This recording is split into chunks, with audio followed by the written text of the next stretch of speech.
Changing. I think you were first, and then I think you realized as Yeah, I was. That was at what show? 5, 4. Yeah, It was left on S2. Yeah, I was like, oh no.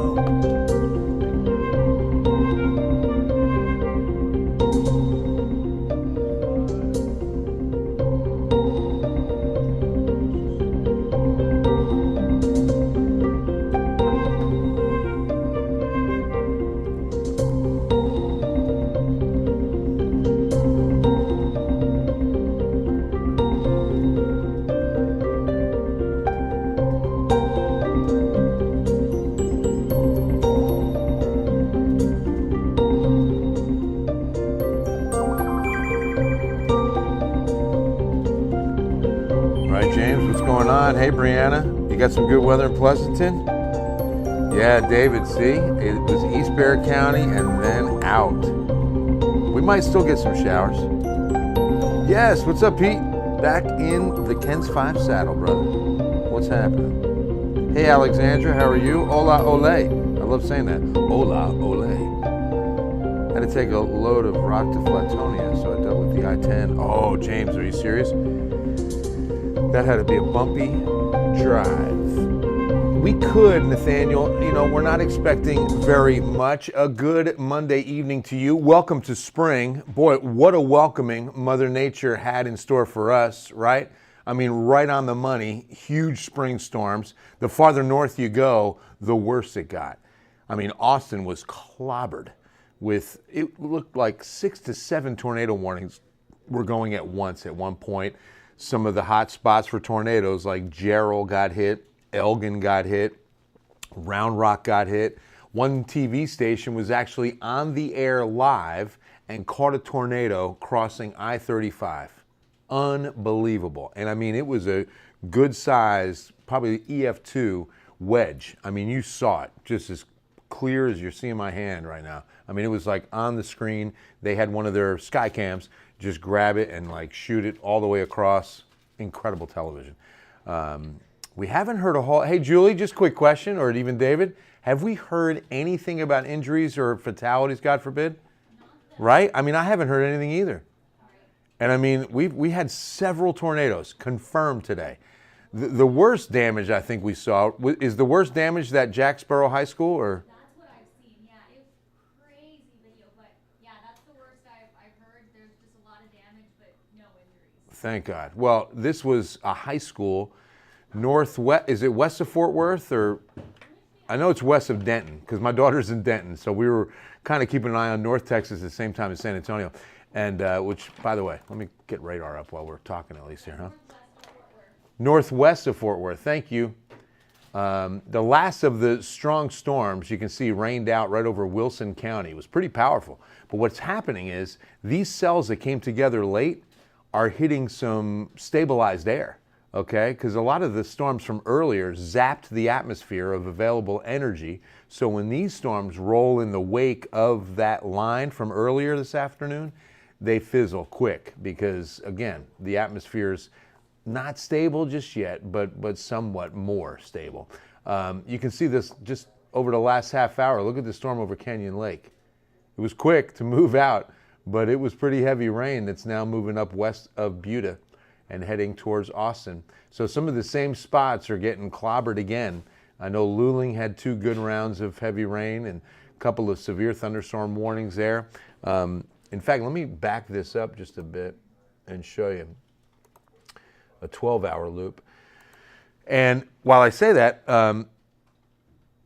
Jack Sparrow High School was what I was telling, the story I was telling you. So you could see the storms just fire right along the dry line, okay? So a dry line, essentially a dividing point between moist and dry air. And it's a very spring and summer-like weather feature across the state of Texas. And what happens is, during the daytime hours, the dry line will swing off to the east, and then in the nighttime hours, it'll push back to the west.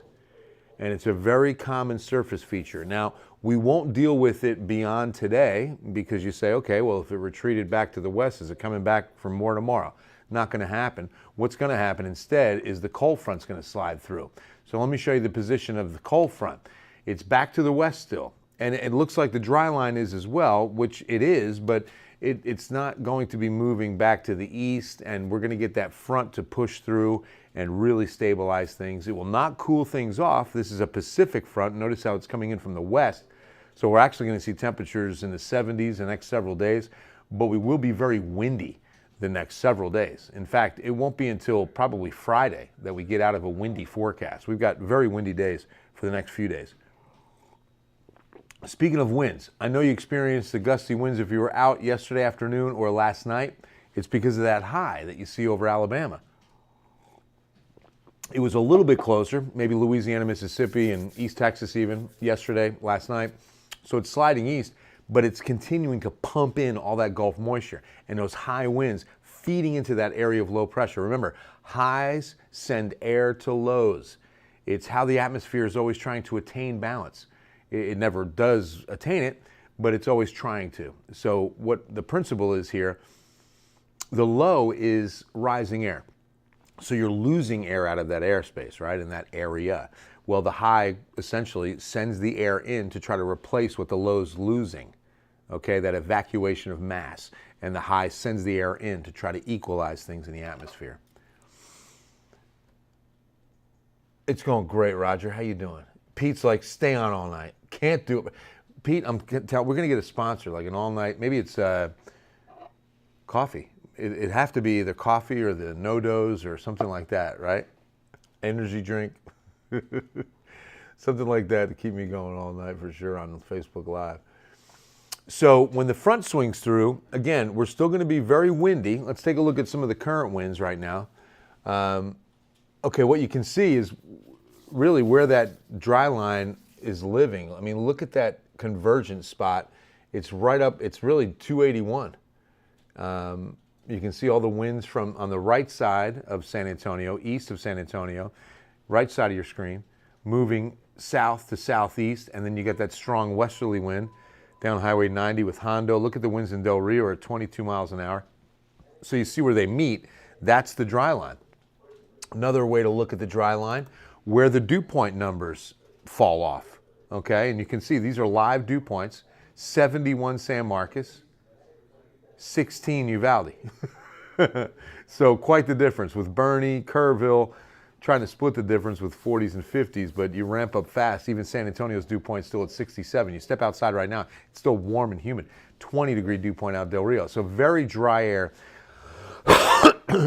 excuse me, pushing in our direction. Let me, in fact, find future dew points, because now as I show that, I'm interested to see what the dew points are going to do in the next 24. Oh, future winds first. I saw that first. We might as well get there. Disregard the banner because I'm just pulling up the graphic.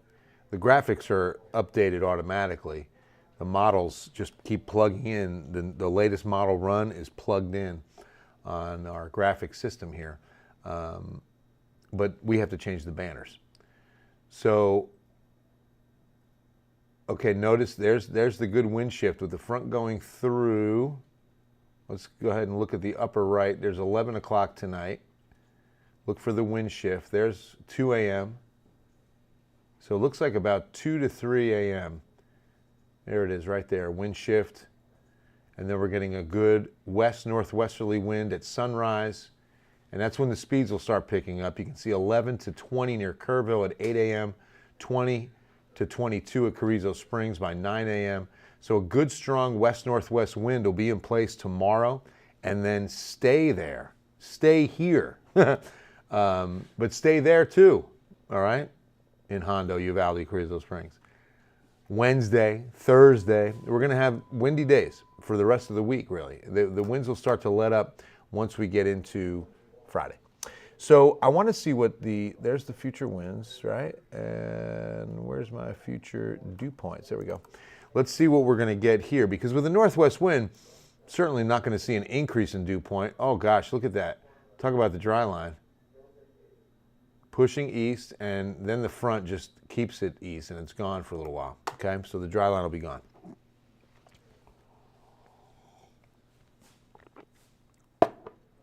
It's a good question, Gary. I'm really not even sure. It's the difference, obviously. The closer the numbers, when the dew point temperature matches the air temperature, you have 100% humidity. So the closer the numbers are, the higher the humidity. Typically, if you have like 70 degrees outside, the dew point is 66, and you're running about 90% humidity, right? And that's why you can't ever say, like people will say, oh man, 100 degrees outside and humidity was 100%. That's impossible, because that would mean that it's not only 100 degrees, but your dew point's at 100, and that's not even possible. The highest dew point, I know it's in the 80s, somewhere near the equator. I've seen it in the upper 70s on the Texas coast, and even closer to San Antonio, 76, 77 degree dew points are exceptional and rare, thank goodness. That's like, those are dew points, you just snap your fingers and it starts raining. It's just so high. The air almost nearly saturated. Remember, we use the word saturated when we reach 100% humidity, when the air temperature and dew point match. And it typically happens, that matchup, in the morning hours, when your air temperatures can cool to your dew point, and typically your morning dew points, say mid to upper 60s, that's when your lows fall to that same number, and you can match up and create some fog. No, we're done. We're done for a while now. This was it. And, we needed rain badly, and I know a lot of you still do. Hey, Mac. We might, Messi. Let me, in fact, take a look at the future radar, because I showed you that the front is still out to the west. You saw the dew point change. We're going to see a drastic drop in dew point. I definitely want to highlight that for the 10 tonight. So let me show you what the future models are saying on overnight rain. I'm not expecting much, because earlier runs on this model were saying that we might get a, shower overnight. Okay, so see, these storms might, look what model is this? The HER. The HER did a good job of initializing. And the HER is showing a pretty good blow up of storms after midnight. There's almost 1 a.m. And this is the front moving into this real moist sector and holding together some pretty good storms up until 4 a.m. Wow. That's pretty impressive radar right there. Considering that, again, this area was hit pretty good, all right? But we're expecting another line of rain to develop, not in San Antonio, unfortunately. But I'm still going to go about a 40% chance overnight.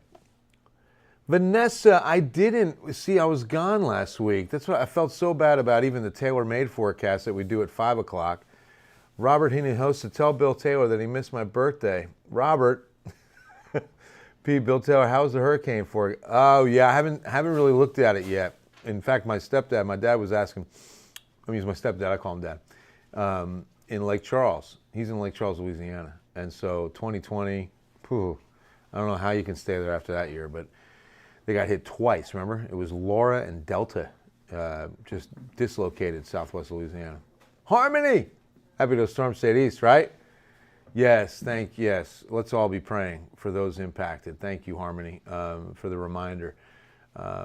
That high school up in North Texas, the amount of tornado warnings alone, but we're going to have a whole recap from what happened in Austin, Round Rock, Elgin, Jarrell, and just praying that no one was seriously hurt or anything worse. Is it expected to be wet this spring? It's not, Chris. As a matter of fact, I took part of a webinar last week with the National Weather Service for a spring outlook. And they're saying La Nina is going to keep spring pretty dry, going to keep it a little warmer than average. And that could also dictate how hurricane season goes. Pete was asking about hurricane season. So what happens is La Nina, if it holds on, we stay relatively quiet, could get a little more of a normal season. If we slip into neutrality, which is what some of the forecast models are indicating for hurricane season, neutrality is what we were in during the 2020 season. So neutrality is known historically to produce a pretty active hurricane season. So that could happen. That could happen. All right, 7-day forecast time, and then I got to run because we've got some work to do in the studio. I will leave you with this. I love y'all. God bless you. You and yours. And stay safe, guys. I know, Lori, right? Fiesta fun. It better be nice weather. We deserve a really cool fiesta. All right, so 40% chance of rain tonight. And again, that looks like it's going to mostly be east.